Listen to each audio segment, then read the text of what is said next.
Om Asmatgurubhyo Namaha. Krishno Rakshatuno Jagatraya Guruhu Krishnam Namasyamyaham. Krishnena Marasatravo Vinihataha Krishnaya Tasmai Namaha. Krishnadeva Samuthitam Jagadidam Krishnasya Dasosmyaham. Krishne Tisthati Sarvametadakhilam. He Krishna Samrakshamam. Jai Srimanarayana. So we'll start, today we'll start chapter 14, Slokas 17. Okay, please chant. Satvat Sanjayate Jnanam Sattva Sattva Sanjayate sanjayate gnanam Rajaso Lobha Evacha rajaso lobha evacha Pramada Mohau Tamaso pramada mohau tamaso Tamaso Bhavato Ajnanamevacha. Bhavato bhavato gnanamevacha Let's chant together.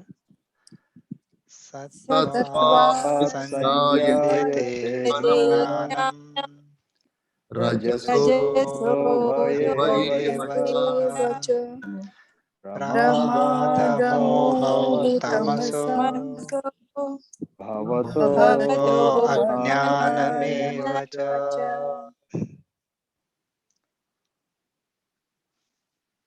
So again, the result of Sattva, right? What is the result of Sattva? Final result, right? I mean, as we go through this, the previous sloka, we learned that the result of work done well with Sattva is free from misery, right? And also in the previous sloka to that, we learned that if we leave the body when we are Sattva dominant, then we will be again taking birth in a family where we can continue the journey of self-realization, because the family or the environment is conducive to again practice the sattva quality, and we will be getting the knowledge of the self um, easily, and we can practice and be on the journey towards self-realization. So when we do the work well, we are cleaning our karmic bondage, and we are getting our next sattva life. We also learned rajas, it is leading us to misery, and tamas is ignorance. So what happens if we go through that cycle, go through that journey? Okay. So as we go through that, those cycles of births, Sattvat Sanjayate Jnanam. Okay, so um, from Sattva, Sanjayate Jnanam, the knowledge is born. Okay, the knowledge of self-realization, that is, that rises up. Okay, as we go through this cycle. And rajaso lobha evacha. So from rajas, um, lobha is greediness. I want everything for myself, and I'm not willing to share. Okay, I want it for me. Um, me sometimes will apply to our close family. That's it. I mean, beyond that, we will say, no, I don't want to share. So I need more and more. That is greediness, covetousness. So that is, so from rajas, that greediness will increase. Okay. Even Varprasad Garu, Yeah. coming to sharing, right? Lobhatvam, Mhm. it need not be a material, right? Even not sharing the jnanam or whatever, the goodness that you know. Yeah. Do Yeah. Yes. Anything. I mean, any materialistic thing, or even, I mean, if we really have gnanam, yeah, typical. It's very likely that they will be sattva. But if somebody is even attached to that jnanam also and they don't want to share, that is also rajasic. Okay, I mean, when I'm saying, like, we are not supposed to uh, donate in certain cases. We'll talk about the giving rules, right? The danam rules. There are some certain rules for danam also. So those will come little later. But if we, you know, for example, we have to give to the deserving people. If somebody doesn't deserve, we don't have to give. So that doesn't mean we are greedy. We want to give, but the person who we want to give to does not deserve it. For example, the knowledge of Bhagavad Gita. Okay, very clearly in 18th chapter, Lord Krishna says that we cannot give this knowledge to anyone that we just come across. Right? There are certain things that Yeah. But basic prerequisites need to be met. mm, Uh, so when those prerequisites are met, then if we don't give, then it becomes greediness. I want it for myself. I don't want this person to get this knowledge, right? But if the prerequisites are not met, then even though I'm willing to share, we are not supposed to share. If I share it, actually it becomes rajasic, because there must be some personal gain I want from that sharing. So I mean, we all will go through those things in a later chapter. So yeah, it need not be money. It could be time. It could be some other materialistic position, or even knowledge also, because knowledge is also like a position. If you think that way, and sharing that knowledge, if we are not willing to share the knowledge to the right people, deserving people at the right time, then also it's greediness. yeah, I mean, yeah, sometimes even, yeah, like you said, spreading the word, right, about pravachanam or something. Um, like, suppose coming to I try my best to tell many people, but sometimes I think, okay, this person may not, he may not show interest, or I don't do that. That is where I feel, many times guilty. Okay, No, no, don't of feel course, guilty. No, feel guilty, because we are not supposed to this particular knowledge, about Bhagavad Gita. And of course, it may apply to other scriptures depending on the scripture. But Bhagavad Gita, we cannot simply give to anybody that we come across. There are certain mm, prerequisites that need to be met. mm, Okay, that is one thing. And Yeah. second thing is that again, because context is there, so I'm saying this knowledge is available almost free to everyone. mm, Okay, not just this particular class, but Sri Swamiji and so many acharyas are trying to spread this knowledge. How many people are even taking this? I mean, okay, getting yeah, this knowledge. Even if I just take a very small example, like there are 80 or more um, participants in this Telegram channel.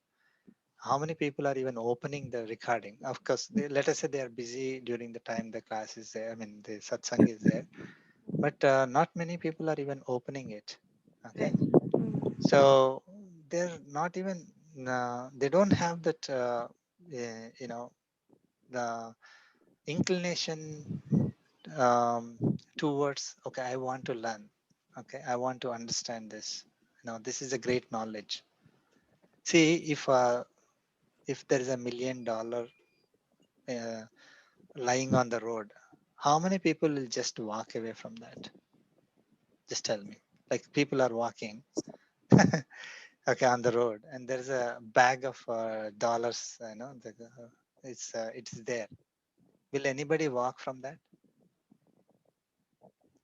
First of all, if a bag is there, which is shiny, everybody will try to open it first. The bag may contain even stones. Okay, but if the bag is shiny, people almost I'm guaranteed that everyone will try to open. Of course, if the people are scared about, that it may have some, bomb or something, then they may not open. But let us say that scare is not there, then everybody wants something, right? But if knowledge of Bhagavad Gita is there, people don't even open it.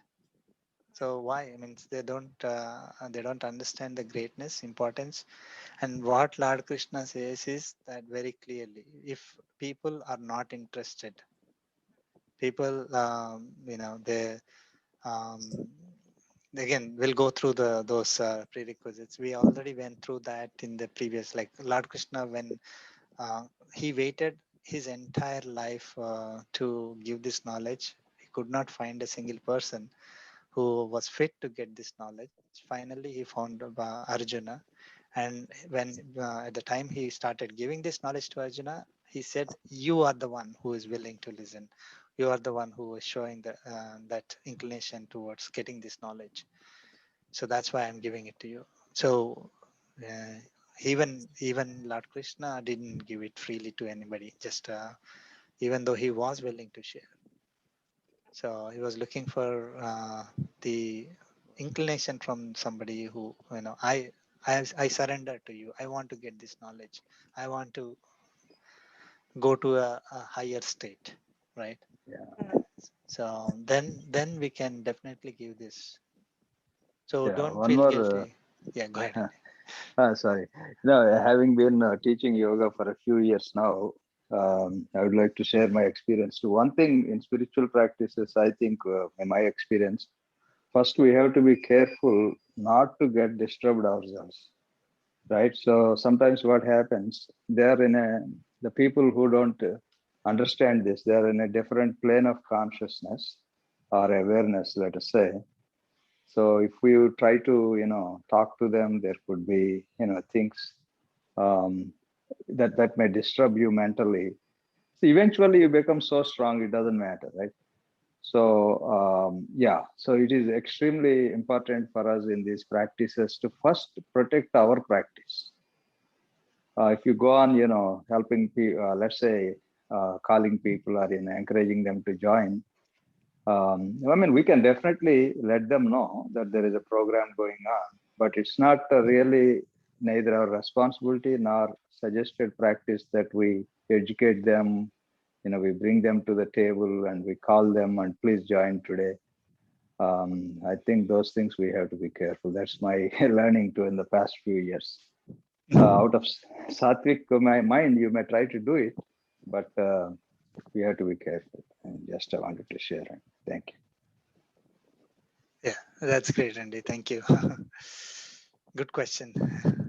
But unknowingly, if I give somebody who don't deserve, I hope I'm not. That's okay. I mean, we I can mean, let everybody nobody's know. perfect, right? I mean, Perfect. Yeah. and one more thing is that, see, when we think that the other person may be able to make use of it, and Right. Yeah. so it's okay. I mean, we made an effort, but if we know really that the other person may not use this information properly, may want to use it for some other purpose, Mm. not to develop themselves, okay, Mm. not to Mm. make themselves better, but to ridicule, for example, okay. So we cannot give this knowledge to those people who want to ridicule, Right. okay. Exactly. See, what we have also seen is that, like, when we are practicing these principles, of course we are not perfect. We are trying to develop ourselves. Nobody Mm. becomes perfect just by reading this one time or even 10 times. It is impossible for us to practice each and every principle exactly as Lord Krishna mentioned, right? So Mm. that's why he had to give like multiple stages everywhere in the Bhagavad Gita. He gives this is the minimum that you need to do. Like, once you start doing this is what you will be able to do next, and this is what we will. So basically we are going step by step, right? Mm. Mm. So people start thinking that, oh, just because we are reading Bhagavad Gita, and then suddenly they have something like, oh, these people think they are great, or I mean, this is the knowledge of Bhagavad Gita. Of course they don't get the complete knowledge, but they start ridiculing, okay, the people who are practicing, okay, or they want to know certain things, small things here and there, so that they can point faults, okay. Okay, it is not their intention to actually learn and practice, but their intention is to find faults with either the knowledge itself, because again, ignorance, or they want to find faults with the people who are practicing it. So both, I mean, those kind of people we are not supposed to share. Of course, I will go into more details, but yeah, I mean, if the people, if we think that they are sincere, they are sincere in trying to get the knowledge from somewhere else, but they are struggling, definitely we should give this knowledge, okay. But if they are in the path towards ignorance, and then ridiculing people and things like that, then better not give this. True. But even if we give it and it doesn't work, right? Don't think actually that is one of the slokas will come later. Okay, don't we have to just leave it. I mean, we don't be attached to it. Oh, I told somebody, then they didn't make Make use use of of. it, yeah, or something else happened. We don't worry about that. That is the next Yeah. one. Next few slokas it will come. Okay. Thank you. And it's so wonderful that Lord Krishna has thought through every scenario, That's amazing. Yep. every scenario, and there's no gap left anywhere, like saying, "This is I'm going to leave this for your imagination." Right. If you really, really read it and understand and link the slokas to each other, I don't think we have to put any. We don't have to put our brain at all. I mean, we everything he gave, the entire knowledge he gave. He gave the answers to it. Yeah, he gave the answers to everything. Only thing is we should be open and willing to get that knowledge and make an effort and pray to God. Again, the more we pray to him to give us the knowledge, it's not our own effort that is giving the knowledge to us. It is his blessing that is giving the knowledge to us. So we pray to him, then he's going to give that knowledge to us. The words are not going to change, but earlier we don't understand, now we start understanding.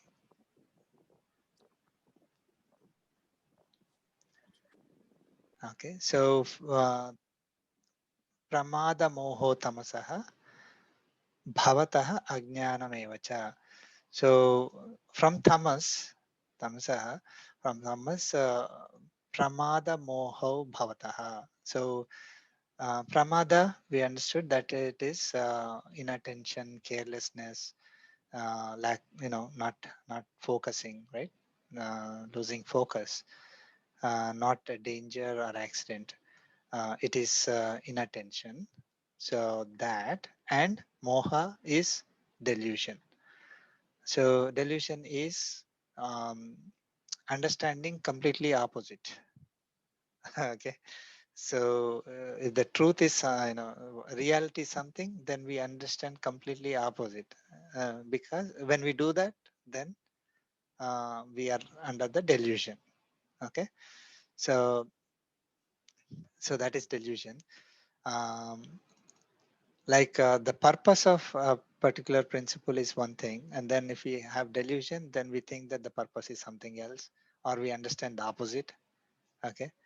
So anyway, so the um, from tamas, first we start getting the inattention, carelessness and delusion, and after that, from that, ajnanam is born, like so ignorance is born.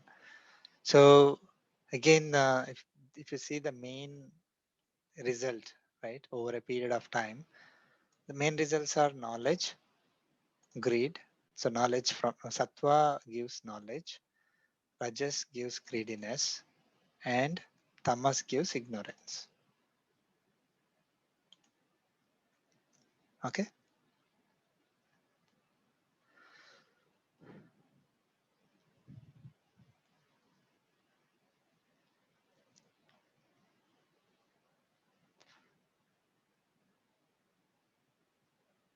So it is, I mean, I was just mentioning that Rajas and Tamas are like some traps, right? Once we are trapped in it, it becomes difficult for us to come out.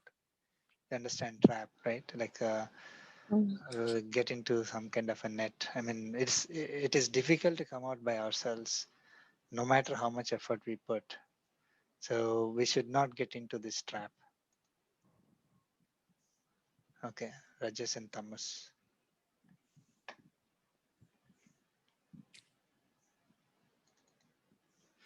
I mean, that's the reason why even when we try to give the knowledge to somebody, saying, hey, shouldn't do this way.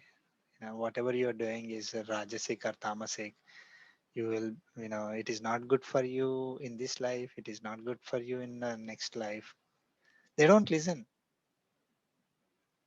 I mean, so that's the problem. That is the tamas. No, they're not even interested in getting the knowledge. So whoever is not willing to get the knowledge of Bhagavad Gita, even though it is just a click away, I mean, that is, of course, and it's not that talking about this particular session or whatever it is, but in general, like if the knowledge is there and they're interested in just the materialistic gains and not getting the knowledge, it is tamas, because it is ignorance that leading them, and then it feeds more ignorance because they are doing all these activities out of tamas. Then it will add more and more karmic bondage, exponentially really bad. And then the next life they will not be in a position to even listen. They may not even have ears to listen. And that is an unfortunate thing. So it will take many more births to at least come to the stage where they can listen to the teachings of wise people.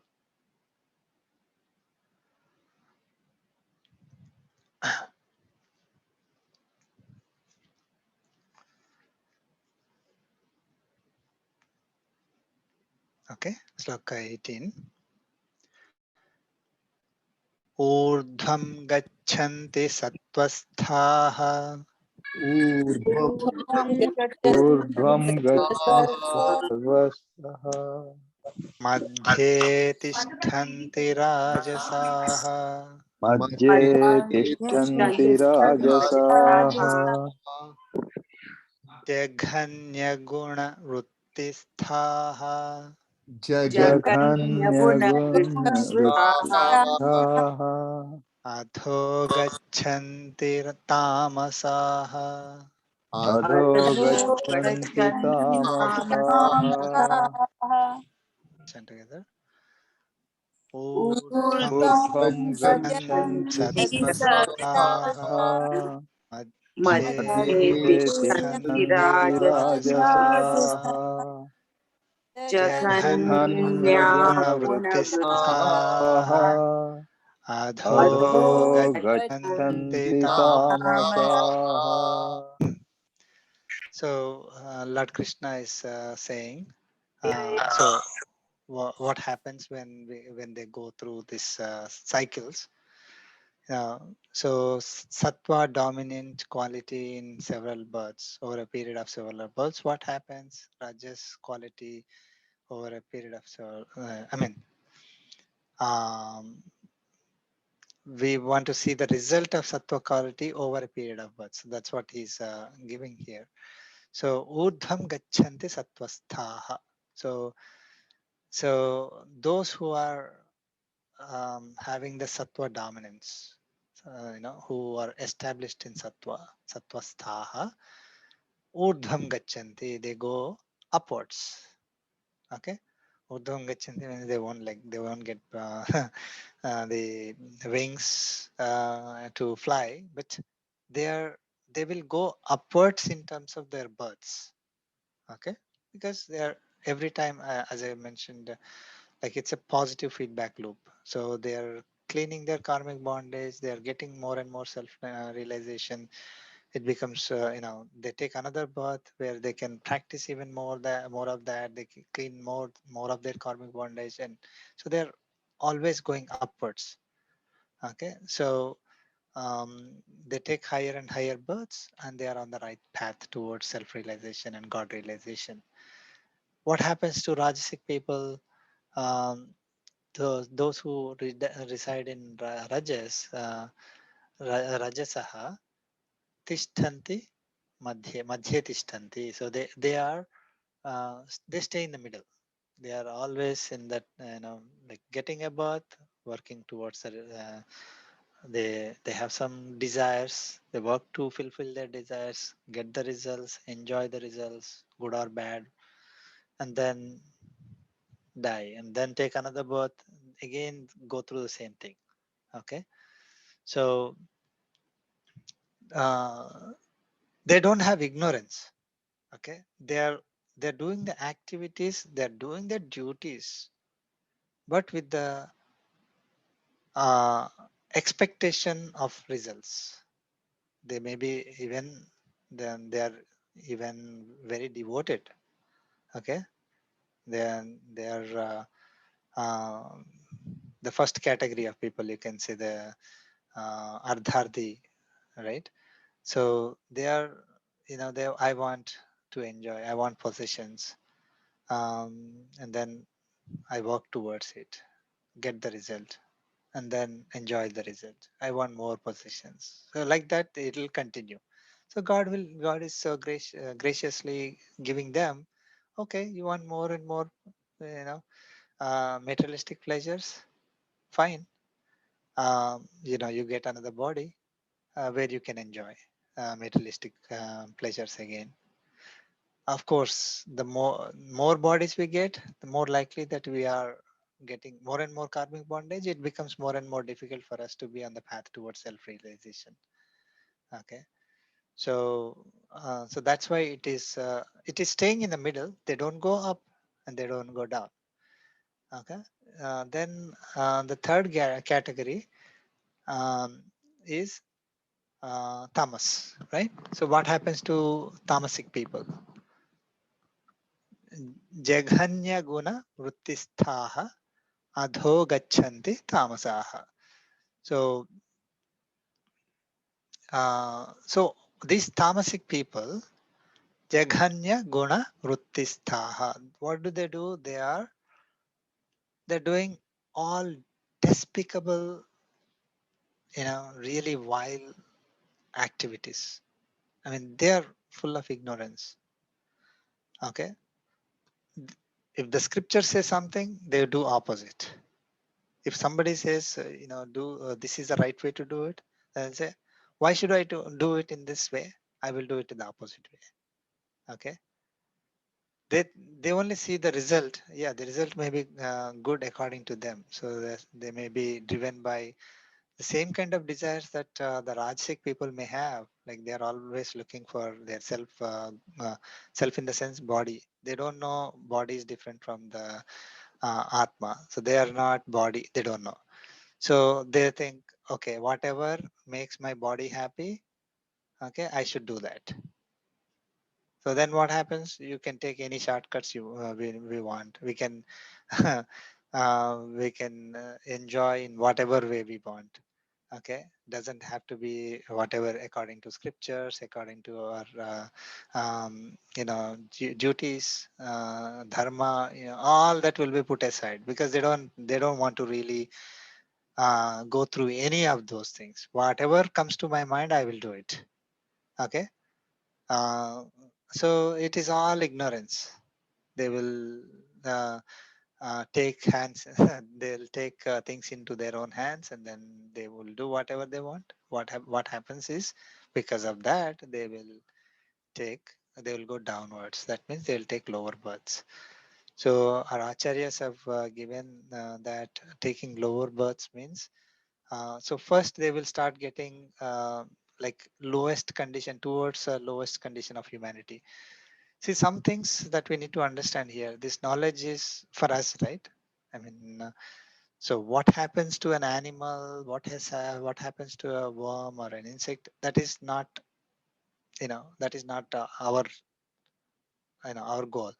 That is that is theoretical. What happens to somebody else is theoretical thing, but we know for sure that, let us say, if we are, let's, as a human, I'm not talking about animals. So let us say some human is, today they are human, but they are following the tamasic, they have the tamasic nature. Then what happens to those people? Definitely they will go downwards and downwards, where they will go towards very averse to knowledge, more ignorance. Okay. And then after a while, they will probably take a birth. Not probably, they will definitely take birth as an animal, and then worms, and then insects, and then immovable objects, immovable bodies like plants, creepers, grass, sticks, stones. So it, once they get into that sthavaras, we have four uh, categories of beings, right? Chaturvarnyamaya Srishtam. So Deva, Manusya, Tiryak, Sthavara. So we are in Manusya stage.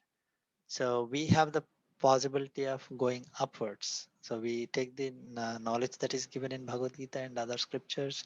We follow our practices, follow, do our duties according to the scriptures, um, uh, supported by, of course, God, right? So, and then we are on sattvic path towards up. If we are just doing our duties in the righteous way, working towards results, enjoying the results, then we are in the middle, rajasic. We'll continue to be born as humans, at least. Okay. And every birth we have to go through and experience our karmic bondage, which is going to be full of misery. So that's why the Rajasic people will always uh, lead to misery only. Even though we may think, oh, some human is really enjoying, say Jeff Bezos is the richest person. Like, he also must be having misery. We don't know. I mean, may have more problems than a normal person, because he has so much money. Everybody's trying to uh, take it away from him, and he is worried about it, maybe, let us say. So people with more money, more positions, it doesn't mean that they are having lesser misery. They could be even having more misery. They may not even be able to enjoy what they have. So every birth, human birth, is full of misery. So as people continue in the Rajasic nature, they are in the loop of more and more misery, taking more and more births. And then Tamasic people, they go downwards, farther and farther away from the ultimate goal of self-realization and God realization. Sudhi garu, Yeah. I know we touched on this before, I think, in one of the chapters. So going upwards, sattvic, doesn't mean that, oh, you can get a devata, this thing next time in the next birth possible, and that means one of the, this could be this upwards. We can. Yeah, they may get a devata birth, no problem. But it's still a birth again. Yeah. It's still a birth, but Yeah. more devata, like it can become Brahma or one of those things. Yeah, the Brahma is the ultimate. I mean, yeah, I mean, Brahma's life is in trillions, I think. So, yeah, there's some calculation there. So, yeah, so one of us, one of the beings, one of the jivas could take birth as a Brahma for the next creation, next kalpa, Yeah. right? So, yeah, I mean, that's great. But still, it is another birth. Yeah, yeah. It doesn't mean that we have to go to that level to get moksham, right? I know we discussed it. No, exactly. I mean, that's exactly what we were saying in the previous Yeah. session. Like, we can take moksha from this body. Okay. What we don't have to be aspired to become Brahma. Okay. In fact, we should not be aspiring to become Brahma. Okay.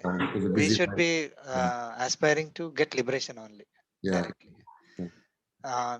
Not even Swarga. See, there's a difference between Swarga Yeah. and Paramapada, right? Yeah. So if we get people, and of course in our religion as well, I mean, whoever practice, they think that they are following the Hinduism. They may also think, oh, Swarga, I have to go to Swarga or something like that. And other religions, definitely heaven is the greatest thing for them. But it is just a place. It's like a temporary place between taking births, right? I mean, Exactly. they have to, they will Yeah. experience the great things in the Swarga and then come back They have to again come back to this Buloka after that, right? Yeah, yeah. Yeah. It's a short term, depending on maybe short term, whatever it is, but still they have to take a birth again. Yes. Yeah. To experience the karmic bondage. Yeah. I mean, if they have positive records, and positive records indicate, oh, you have to experience nice things for some time, let us say. Okay. So then they will take birth as a devata, and they will experience nice things for some time. Then they'll come back. So it is all the birth. So the sattva, rajas, and tamas qualities are giving us, if we are going upwards or downwards. Sattva, we will take higher and higher human birth and may even go into the deva birth. The rajas, because we are in the human right now, human cycle, will continue in the human cycle. Okay. Let us, pure rajas, I mean, with no sattva dominance. Sorry, with no tamas dominance. But sometimes we think we are Rajasic, but we are actually Tamasic. In that case, if we are Tamas dominance, especially at the time of death, then the next birth will be lower, right? Okay. So 19. Thank you. Yeah. Yeah. Okay. Now, Lord Krishna is taking us to the next step. Sloka 19. Nanyam gunebhyah kartaram नान्यं गुणेभ्यः नान्यगुणेभ्यः कर्तारम् कर्तारम् यदा द्रष्टानुपश्यति यदा यदा द्रष्टानुपश्यति द्रष्टानुपश्यति गुणेभ्यश्च परं वेत्ति गुणेभ्यश्च गुणेभ्यश्च परं परं वेत्ति वेत्ति मद्भावं सोऽधिगच्छति. मद्भावं मद्भावं सोऽधिगच्छति सोऽधिगच्छति Let's chant together. नान्यं गुणेभ्यः गुणेभ्यः कर्तारं कर्तारं यदा यदा द्रष्टानुपश्यति द्रष्टानुपश्यति गुणेभ्यश्च गुणेभ्यश्च परं गुणेभ्यश्च परं परं वेत्ति वेत्ति वेत्ति मद्भावं मद्भावं मद्भावं सोऽधिगच्छति सोऽधिगच्छति. सोऽधिगच्छति Okay.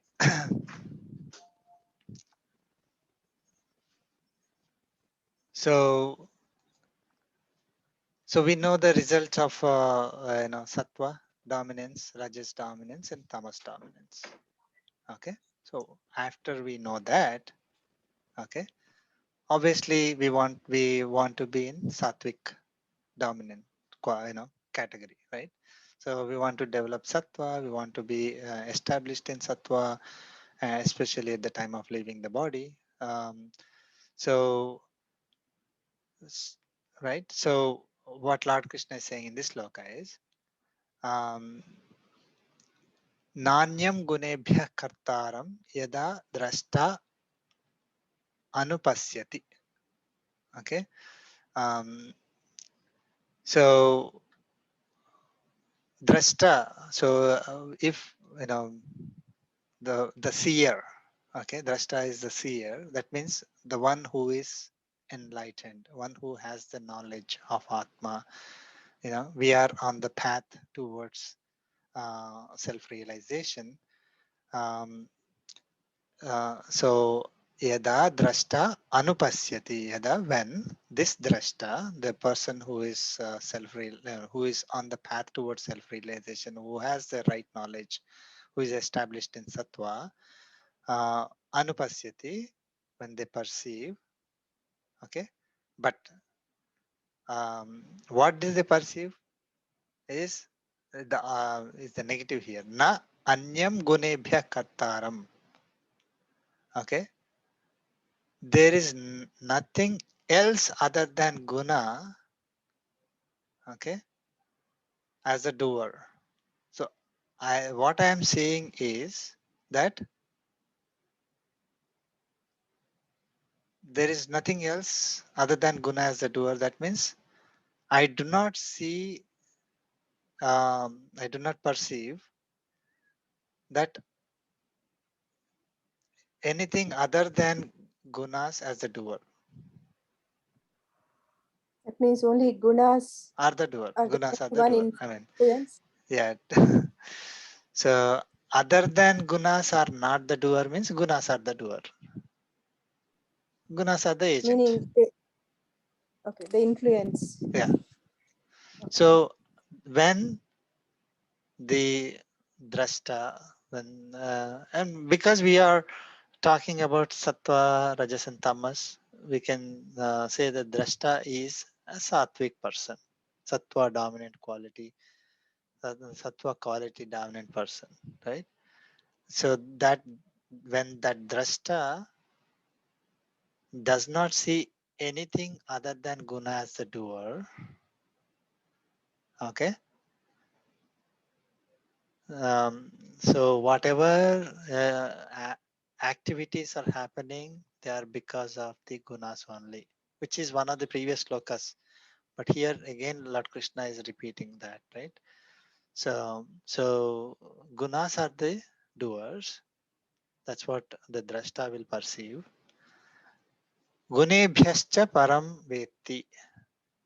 So this person, drashta, knows that there is something that is beyond the gunas. Gunebhyascha. So this compared to the guna, there is something supreme, that is param. So drashta knows, when he knows, he or she, of course, knows that there is something greater, superior than the gunas. What is that which is greater than the gunas? Brahma. Is Atma. Atma, right? Atma. Atma. Atma. So Atma, we have the ourselves is Atma, and the gunas, a part of the body. So gunas are the doer, and there is something that is superior to the gunas, we know. That's what Lord Krishna is saying. That is obviously that is Atma. Okay, the Purusha. Of course, Paramatma is also Atma. So is superior Atma. So of course, we'll learn about that in 15th chapter. But so we are Atma, Jivatma, Purusha. All these are synonymous. So we are superior compared to the gunas, or we are superior compared to the body, which has the gunas. When we know that, then saha, that person, madbhavam adhigachati. That means that person will attain my state. Madbhavam. He said my state. He did not say will attain Me. me or will become me. So again, this is very, very important. He could have simply said anywhere in Bhagavad Gita saying, whenever he talks about liberation, whenever he talks about the Atma getting to a state where it is not going to born again and again, he could have simply said they will become me or get into me. He never said that, right? Every place he said Madbhavam, uh, you know, Madbhavam or similar words. So basically, we will attain a state that is equivalent to Paramatma. We will not become Paramatma. So this is, um, somebody may ask, okay, what do I get? What's in it for me, right? If I have sattvic quality, yeah, you're telling me that I'm going to take higher births. What's in it for me beyond that? Okay, I can enjoy the same in Rajsik also. Like if somebody has that kind of a thing, maybe he's clearly answering that, saying that the the sattvic person who has this knowledge that gunas are the agents of all actions of the body and the Atma is superior. When we know that, then we attain a state that is equivalent to Paramatma. Okay.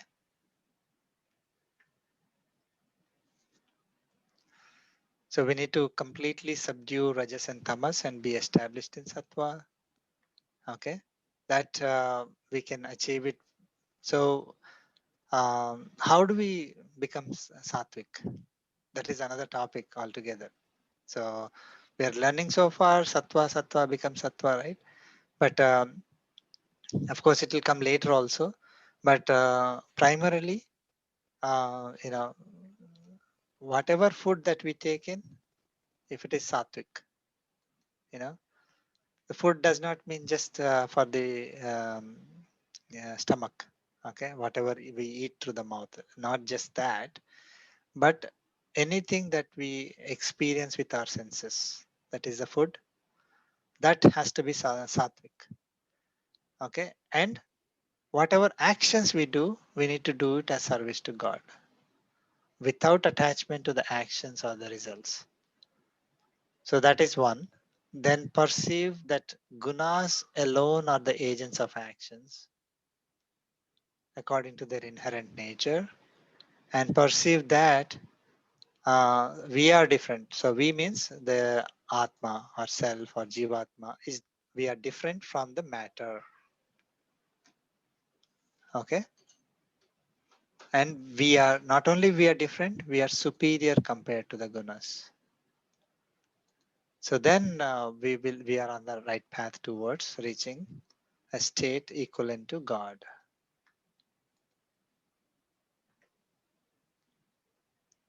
Okay. Any questions?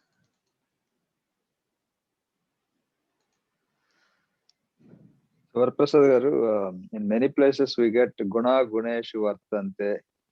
So it is the same in this sloka. So, meaning or Gunas are the agents, yeah. yeah, even in chapter 2 and other places we get guna guneshu vartante. Manushya Partha Sarvasya. Yes. I mean, the gunas are the ones that are the reason for our actions. We think that we are the reasons for our actions. But see, when we think that way, right, we are blurring between the Atma and body. We think we are body. So I am doing the job means I am associating myself with body, and the body is doing the job. That's what. So there we forgot that I am different from the body, right? But we have to separate ourselves. I am Atma, and this is the body. This body has a qualities, guna. That the qualities derived from the nature, because the body is made up of elements of nature, Panchabhutas, right? So those gunas are the reason why I am doing any activity. Once we know that, then we are on the path towards self-realization. Got it. It actually helps us in a way, right? Like it builds, as we go in more and more into this chapter. I mean, you may ask, okay, how does it, just by separating out Atma to thinking that I'm just Atma, I'm not body. How is it going to help me? It actually helps. That is the most fundamental thing, that if I am different from body and I am doing something for the body, okay, then I'll be careful, because I'm not going to um, get anything beyond this life. Let us say I make this body, uh, so powerful, right? Let me say, I'll make this body so powerful. I may enjoy only for that duration of this life, right? But during that course, if I committed so many sins, okay, if I have to take uh, a million more births with inferior bodies, did I really gain anything by making my body powerful in this life? No. No, right? So we don't have short-term vision. We will have the strategic long-term vision. If we talk in terms of management principles, right? Like if I have the advantage only for very short term, okay, and we are going to have difficulties for a long term, then we don't do it. We want long-term gains, not just short-term gain and long-term pain. We want long-term gain and short-term pain. Okay, Got it. so we unfortunately, if I don't separate out between the self and the body, what I think is whatever is good for my body is good. Okay, because I am body, so I can do anything for the sake of my body. And in that journey, I gather a lot of karmic bondage. If I'm following the dharmic duties also. Okay, I mean, but if I am always thinking that this is for me, because that's what is happening, right? I lost the knowledge of, I don't have the knowledge that I am Atma. I'm only thinking of body. Then I'm doing everything for the sake of my body and enjoying, getting materialistic gains. And then I would see, people, let us say people are going to a temple, praying to God. I don't see any need for it, right? I can clearly see that people who are going to temple are also suffering.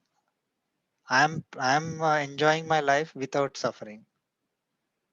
So what is the need to go to temple or pray to God? So I don't even pray to God. I don't see any need for that, because I'm enjoying. So which is very, very short term focused thinking. Okay. If we know that the complete picture, our life cycle, whatever we have, this 100 years of this life is just a small microsecond of our complete life cycle, right? I mean, whatever that, imagine that 100 years is like a microsecond for us. That opportunity that we got with the kind of body, the kind of money that we have, if we waste it, then we don't know when we are going to get that opportunity again. So unfortunately, if we lose that one, that most fundamental, the foundation thing, that we are separate from the body, then yeah, we will be on the wrong path, Rajasic or Tamasic. Got it, Jan. Thank you so much. Yeah. 20. 20.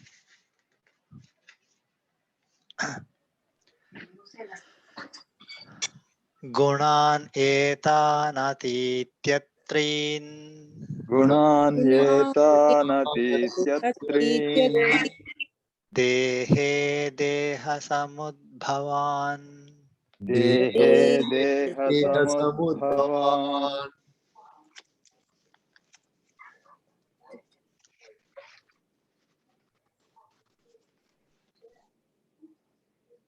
I think it's dehi. It's printed wrong in some of the book. Dehi deha samudbhavan. Dehi deha samudbhavan. Janma mrityu jara dukkhaihi. Janma mrityu jara dukkaihi. Vimukto amrutamasnute. Vimukto amrutamasnute. Let's chant together. Gunanyetanatītyattrīन् Dehi deha deha samudbhavan. samudbhavan. Janma Janma mrityu mrityu jara jara dukkaihi. dukkaihi. Vimukto amrutamasnute. Amrutamasnute.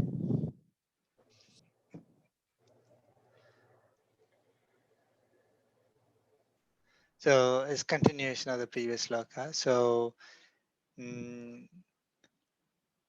so we know that gunas are the three gunas. You know, gunan, etan, atityatrin. So threen, etan, threen gunan. So all these three gunas, sattva, rajas, and tamas, they are the doers of our actions. They are giving us births again and again, right? So we are doing any activity because of those three gunas, okay? And getting attached to them, one of those qualities, being dominant, and then taking another birth, taking another birth, taking another birth. So basically, as long as we are, you know, attached to these three gunas, we are doing our actions based on the gunas, then we continue to take birth. That is what we learned so far, right? Now, Lord Krishna is saying, Gunan etan atityatrin dehi deha samudbhavan. So dehi, the Purusha, um, deha samudbhavan etan trin gunan. So the three qualities that are manifested in this body, okay, atitya, after transcending. So when we transcend, surpass, overcome these three gunas, we don't succumb to them.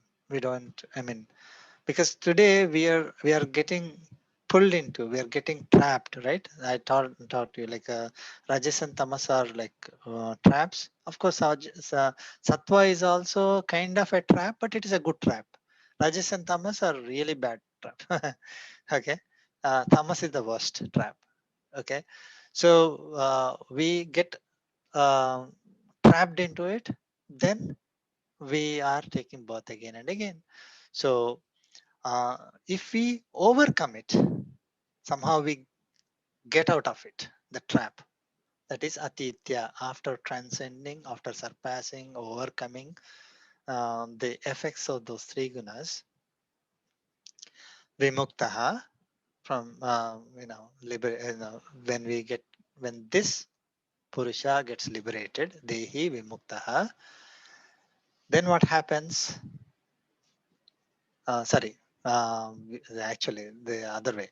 So dehi, when the dehi transcends or surpasses the three qualities that are manifested or generated by the body, when we transcend that, then we get liberated. We get liberated from the Janma Mrityu Jara Dukkaihi.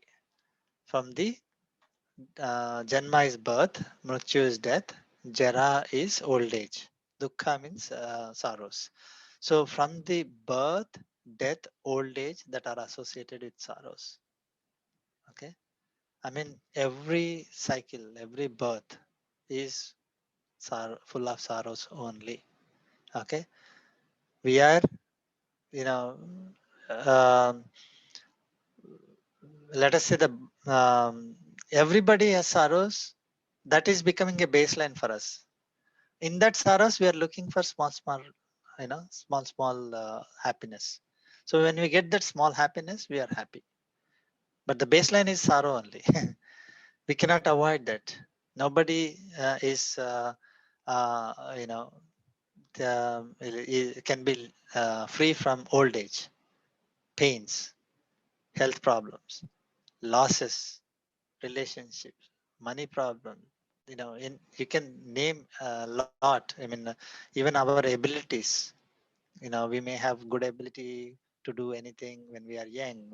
As we become old, we have all kinds of problems because of our own efforts, because of everything in the nature. Nature may affect us. So it's full of sorrows only. The fact that we may be happy at a particular moment.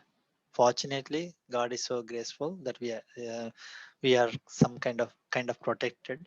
But otherwise, it's the every life is full of sorrows. No matter how much money, how much healthy they are, and where they are born, which place they are born. They're born as human. Doesn't matter any of the four categories. Deva, Manusha, Tiryak, Stavara, everything is full of sorrows only. As long as we are away from Paramatma, as long as we are taking birth, it is sorrows. So, this person who is transcending these three gunas will be liberated from these sorrows and Amrutam Ashnate. So, after getting liberated from the sorrows, they attain the state of the Amrutam. Amrutam is immortal state or um, pure Atma state where they don't have to take birth again. They don't have to take a body which will go through this birth, death, this old age and all this cycle, right? So that is the state, pure Atma state, where they are liberated from the cycles of births and deaths. So the key here is transcend the three gunas. Okay. So the reason why, I mean, Lord Krishna told about so he gave us there are three qualities, right? And then qualities of Prakriti, they're not of the Atma. Now, but we are affected by them. Okay. He told us all the results of those three. Once we start doing all our activities under the influence of these three gunas, we are getting acquiring certain things. We are getting the results. We means the Atma, right? So it is taking births higher, middle, or the lower births again and again.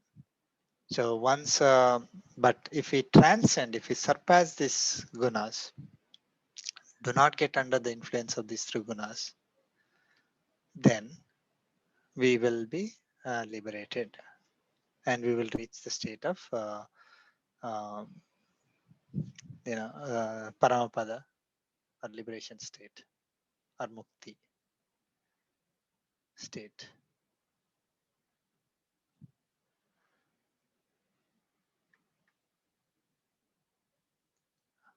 Okay.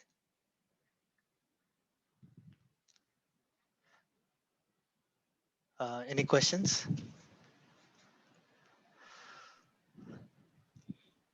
Not questions, sir. I'm just thinking like every moment we should be, we should remember these things like a lot of cleansing. Yeah. Yes. So, I mean, Papa and Punya will typically people think of Papa and Punya. I have to Mm. do Punya. I don't should not be doing Papa. Mm. Right? Mm. Right, exactly. Yeah. That is not. I mean, yeah, that is one way of doing the things, but Mm. the again our experience is like based on this knowledge Bhagavad Gita is giving us, we need to focus on these three qualities, these three gunas. Mm. Okay. Is it sattvic? Is it rajasic? Is it tamasic? Not about papa or punya. That is secondary. We don't even think about those things, Mm. right? Sattva, rajas, and tamas. Our focus should always be on sattva. Mm. Okay. So um, with sattva, we have to do karma yoga, jnana yoga, and bhakti yoga. Okay. So the quality that we need to possess is sattva. So we need to do everything for the sake of sattva, developing sattva. Now we should not be attached to it. Okay. Because we have to, what he is saying, Lord Krishna is saying that we have to transcend these three gunas, three qualities. So he's including sattva also. So we have to overcome even sattva. Okay. Sattva will keep us in the right path.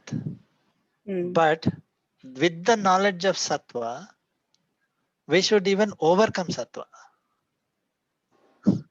Mm. Okay. So because unless we are sattvic in nature, we are not tuned to this kind of knowledge. Right? Mm-hmm. Once so first is getting tuned, so now we are tuned, we got this knowledge. Sattva will help us in practicing the knowledge the right way. Mm. Right? Rajasic people are focused on materialistic gains, Mm. which will lead us nowhere. So we with sattva we are doing the activities according to what Lord Krishna has given to us. Okay, we are not worried about papa and punya. Actually, papa and punya are also binding. Okay, so we shouldn't be thinking of papa and punya. We should be thinking of sattva, rajas, and tamas. Because punyas, if we are doing punya, uh, like I'm donating money. Okay, Mm. Mm. so I'm acquiring punya. Mm. I will be taking birth to experience that good karma. Mm. I don't want to. It is like punya is, Sri Swamiji says, right? Punya is like a golden shackle. Mm-hmm. Papa is like an iron shackle. Mm-hmm. It is a shackle, the chain Mm. tied to our legs. Imagine that way. I mean, both are shackles only, the chains only. We are not liberated. We are still in the cage. But only thing Mm. is, we look at a golden shackle or the chain and then say, "Oh, okay, I'm so happy." We look at somebody Mm. else to the side and say they have iron shackles, and then say, "Oh, I have golden shackle. Oh, my chain is so decorated. I'm Mm. chained to this cage by a golden shackle," and we feel happy. That's what is punya. Mm. We don't want to be having the binding of punya also. Mm. So um, 14, 16, 17 chapters and probably 18 also clearly distinguishes between like what should we be our behavior or thinking or activities so that we get the liberation. Mm. Okay, not even punya. Like we don't want punya also. But of course, between papa and punya, punya is better. Mm. If you look at that way, that's better. but we need to prepare ourselves to do everything for liberation only. And having sattva will help us out of the three, and sattva will also give us the mechanism means to even surpass sattva, Mm. so that we don't get bind to sattva also. Mm. And we will learn that I mean, it's very um,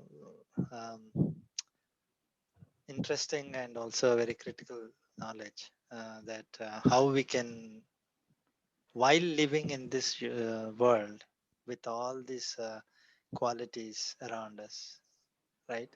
Mm. Sattva, Rajas, and Tamas. We can't simply say, I don't want any of these qualities, right? Right. Because that's inherent, inbuilt into the system. Mm. But how do I overcome it? Mm. Right? That is the great knowledge Lord Krishna is giving, in the next few slokas. Mm. How do we surpass that, and not be attached to these three gunas? Because if Mm. we are attached to any of these three, we are again bound to take birth again and again. Mm.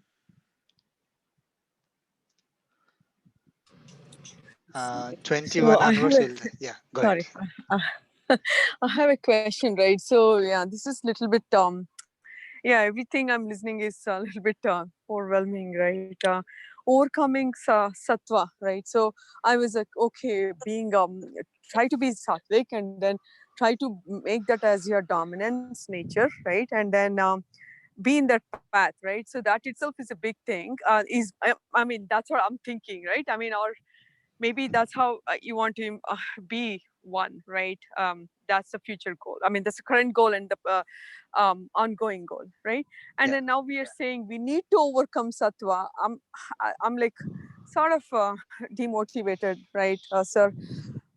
For me, what I'm first of all, just be I mean, so I'm personal. sorry to interrupt. Like, overcome sattva, we really didn't understand yet, right? He said overcome sattva, overcome all the three qualities, he said. But Lord Krishna gave the answer to what does he mean by overcome.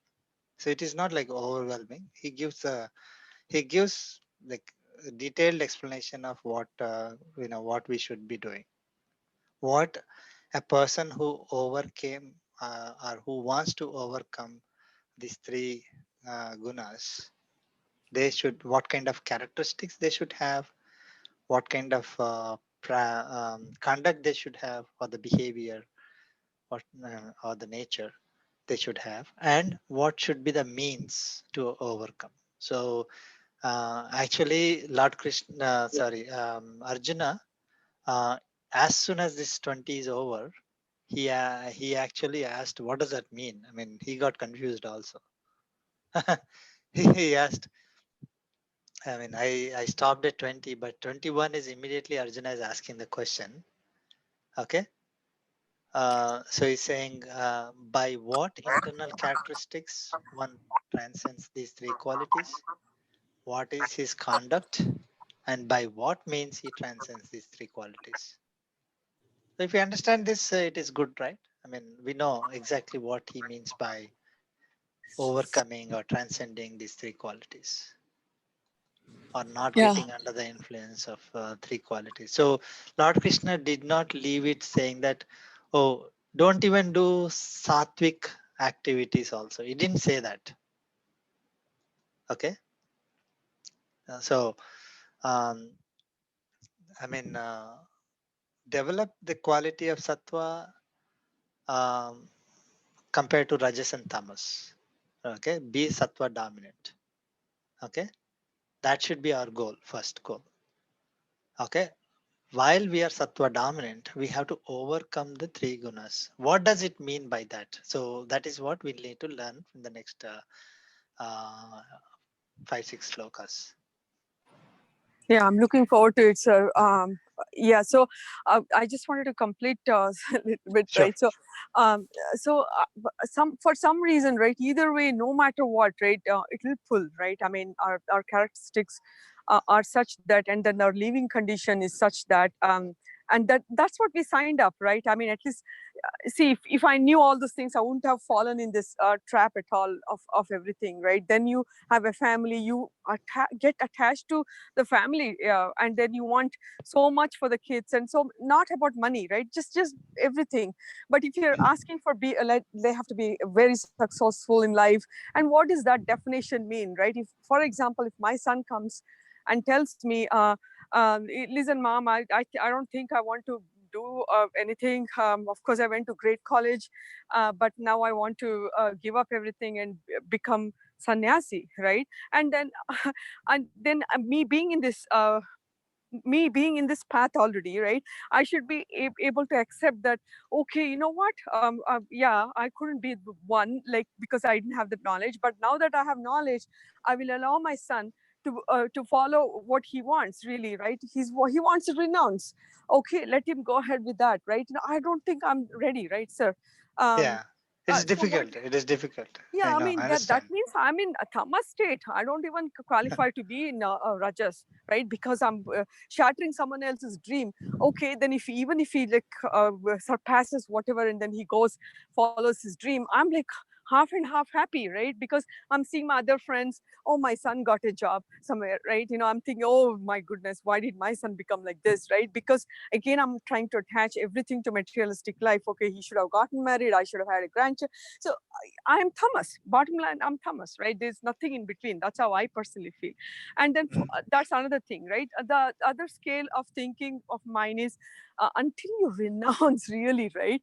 It is very easy to have some attachment no matter what, right? And that's again pulling us towards other qualities than being sattvic itself, right? Yeah. That's so Yeah. it is just a constant. Good points. I mean, Harmony.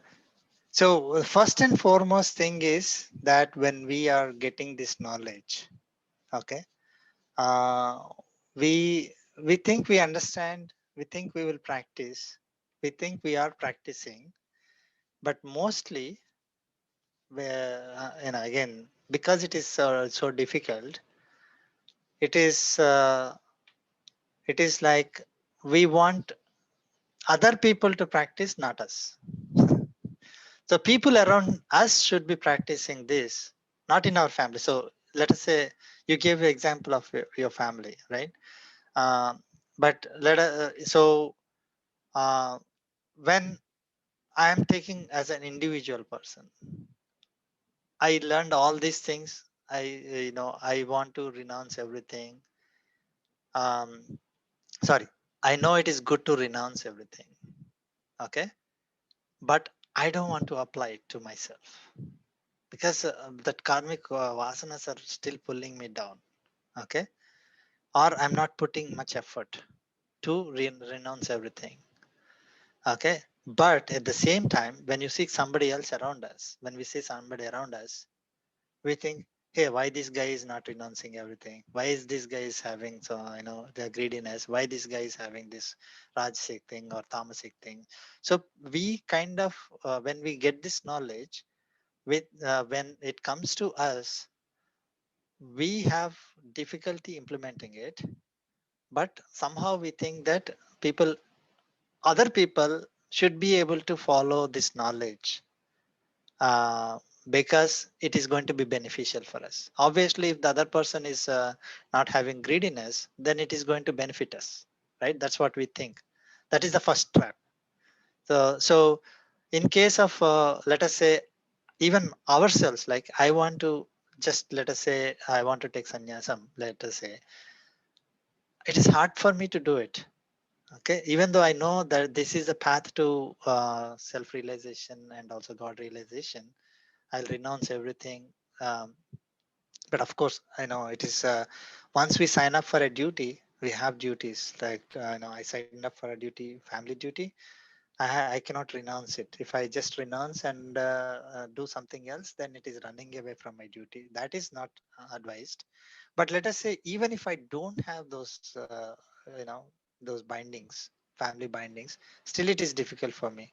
I think that I should be, still getting attached to all these materialistic things, but somebody else should be doing the, renouncing everything and taking sannyasam. That's the first thing. Second thing is, yeah, we know that this path is the right path for us, for our children. But when our children come to us and say, I want to do this, then we'll say, are you out of your mind? Why don't you why don't you study and then do all these things and earn a lot of money and have enjoy, have nice house and car and everything. So it is hard for us to see our kids renouncing everything and then taking this path.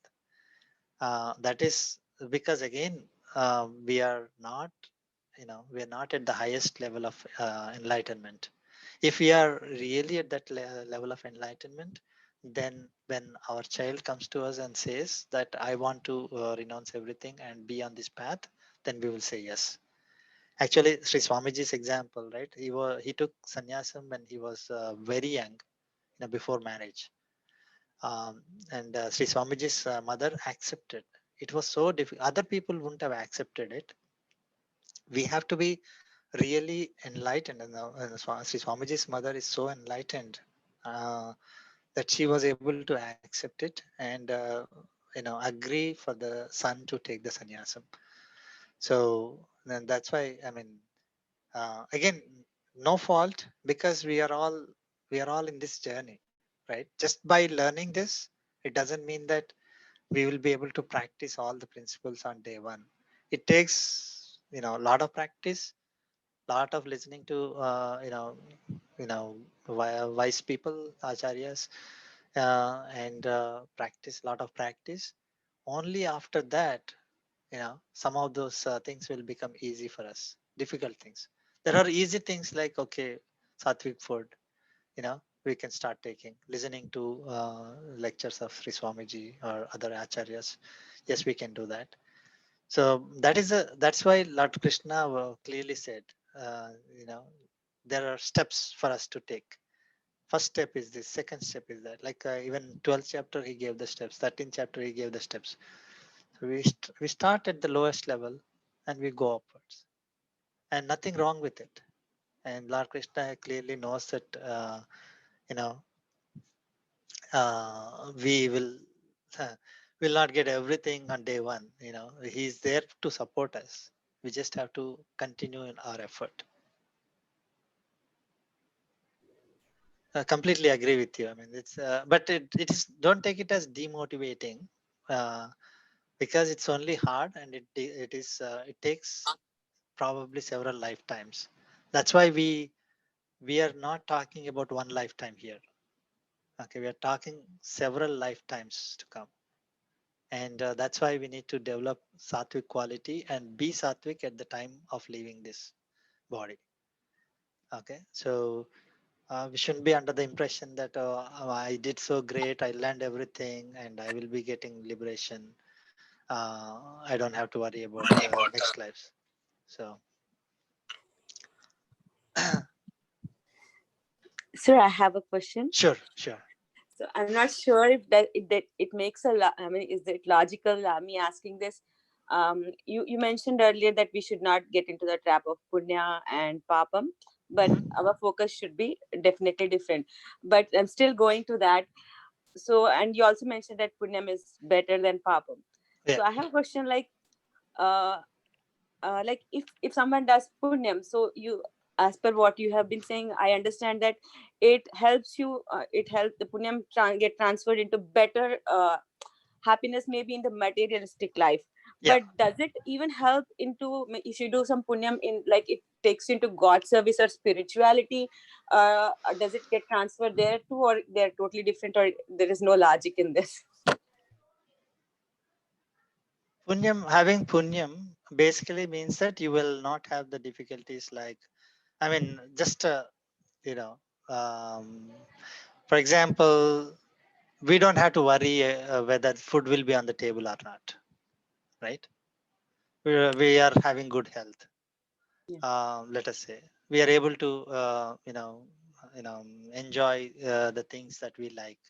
Materialistic, yeah. Materialistic, yeah. So we are having a better life. So it definitely helps in. See, if I am struggling to even find food, okay, Yeah. it becomes difficult for me to be on the path towards God realization. Of course, sometimes it even helps. It also helps also. Yes, that's what I was. I mean, It does that. but so that, I mean, it's better to have the punyam so that we we are on the right track. Yeah. Uh, uh, No, just so my, when my question was like, so does it get transferred only into materialistic, or even it gets us into, or it's like it's just interrelated? so punyam and papam are the karmic records, right? Yes. So um, if we have less karmic records, I mean, means more punyam than papam, then it becomes easier for us to get onto the path of self-realization, God realization. Definitely. Okay. Okay. Okay.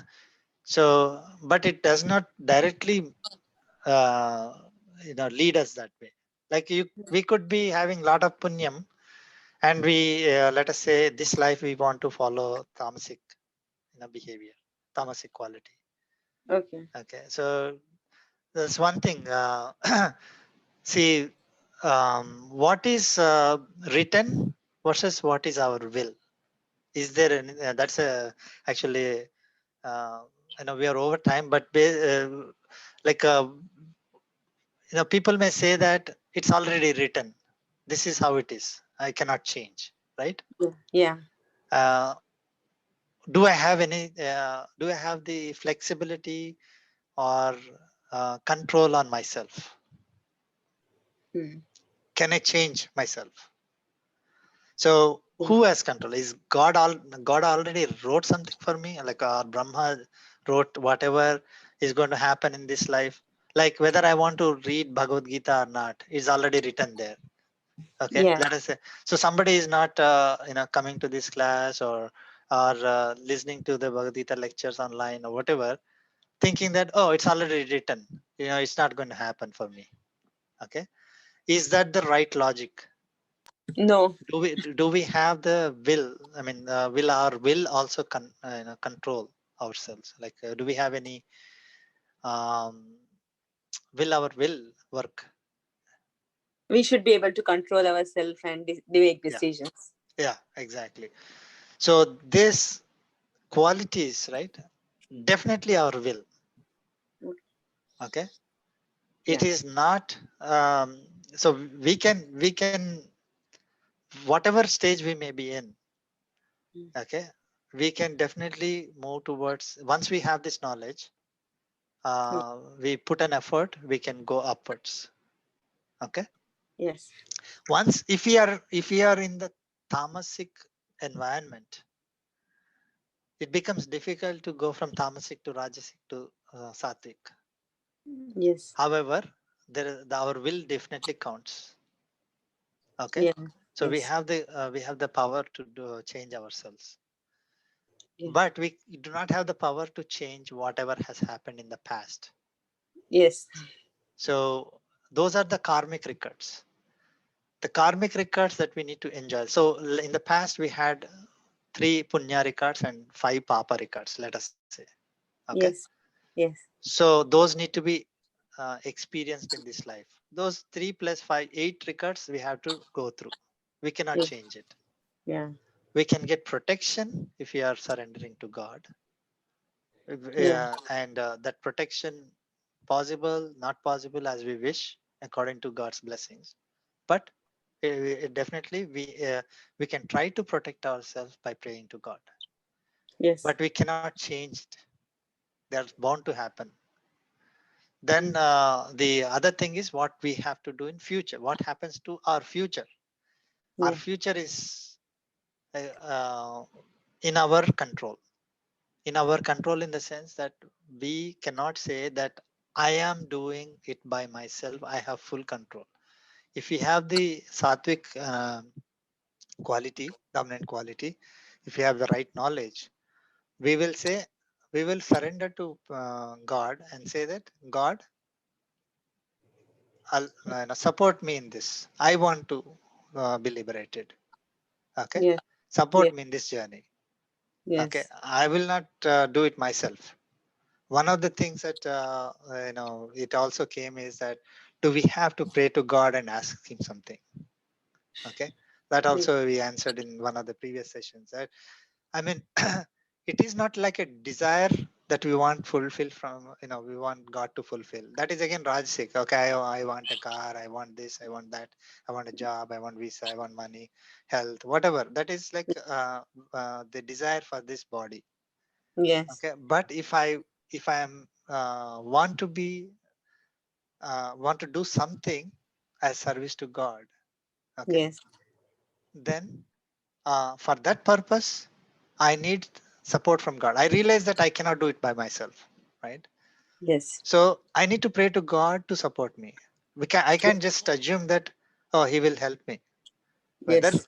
so, he may help me also, but uh, I cannot stop myself from going to God and surrendering to him, and then telling him, just like if I have to work in a office, I cannot do a project by myself. Okay. I need Yeah. approval from the management. I need support Yes. from management. Right. So Yes. I get permission.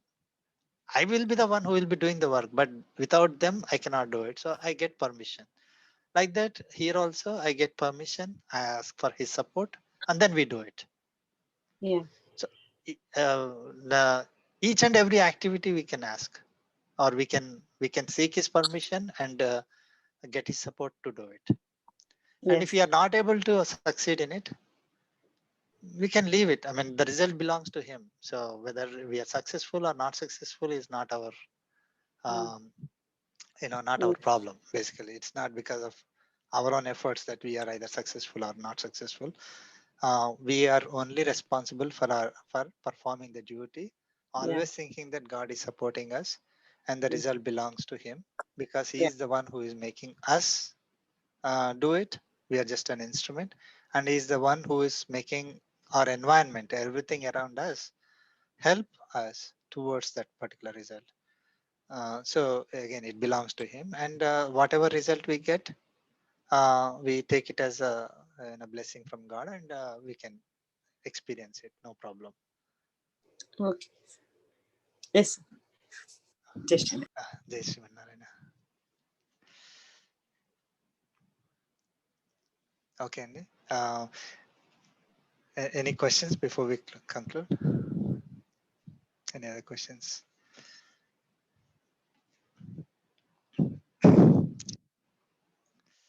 Okay, Andy. Thank you so much. It was great.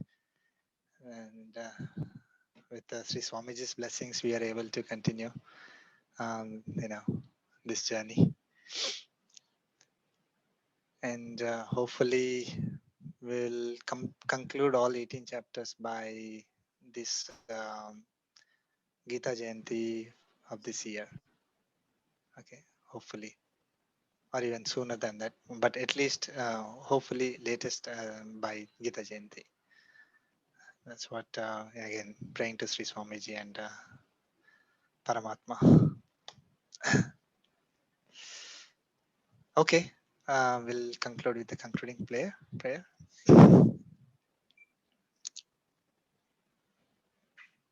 कायेन वाचा मनसेन्द्रियैर्वा बुद्ध्यात्मना वा प्रकृते स्वभावात् करोमि यद्यत् सकलं परस्मै नारायणायेति समर्पयामि श्रीमन्नारायणायेति समर्पयामि सर्वं सर्वं श्रीकृष्णार्पणमस्तु श्रीकृष्णार्पणमस्तु।